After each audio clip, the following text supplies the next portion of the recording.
So here's a question for all the feministas who like to attack me and other MRAs with their typically weak shaming statements. Is that all you got? I mean, really, what with female college graduates outnumbering male college graduates these days and getting all those big jobs and everything, I thought there'd be a little more rigor and substance to your comments. You gals read all those books and stuff, don't you?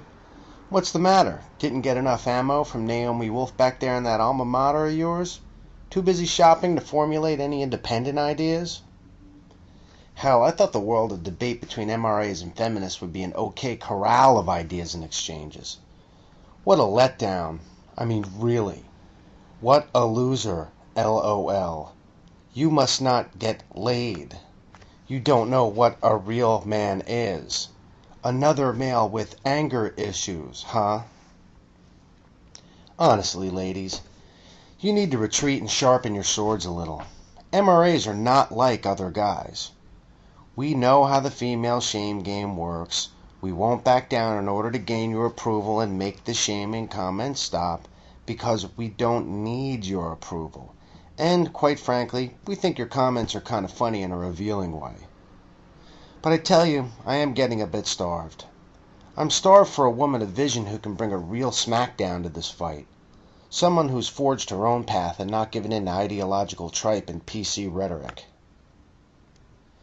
But let's talk about those shaming statements, which are really just ad hominem attacks in miniature. They're always an attempt to shut the speaker down by attacking his ego. People who use shaming statements, by the way men use them too, are either afraid to hear the truth or afraid that others may hear the truth. They don't want to damage their own egos by admitting they're wrong, or they don't want their apple cart upset by a pain-in-the-ass rabble-rouser like me. A great example of this is the never-ending debate on who pays for dates.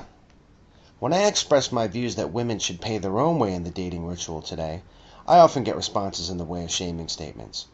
You must never get laid, you must never get any dates, etc. When I get these statements from women, it's because they enjoy having their dates paid for, and the last thing they need is some asshole like me giving other guys ideas. When I get them from men, it's because those men don't want to admit that they don't have the confidence to attract women without waving cash in their faces. So then, one party wants to shut me down because I'm killing their golden goose. The other party wants to shut me down because I'm killing their egos. And boy, I just live for situations like that. Gold diggers, meet your nemesis. So why are considered responses from female listeners so rare? Well, here's my theory. In matters sexual, relational, and gender-related, women have become so used to society agreeing with whatever they have to say, they've lost the ability to argue effectively. The logical muscle has become atrophied. In its place, the flab of unquestioned subjectivism now reigns, claiming moral superiority by virtue of reproductive function. In the Women's Study lecture hall, the professor says, "We are women, and we're all oppressed. Men are evil, and this is true because I say it is." In the courtrooms, judges say that the natural place for a child is with its mother, regardless of any evidence to the contrary in specific situations. In the media, fathers and husbands are portrayed as bumbling fools, so of course they must be. After all, those media folks are so much smarter than the rest of us. Hence, a culture is created where proof or evidence is never required of women.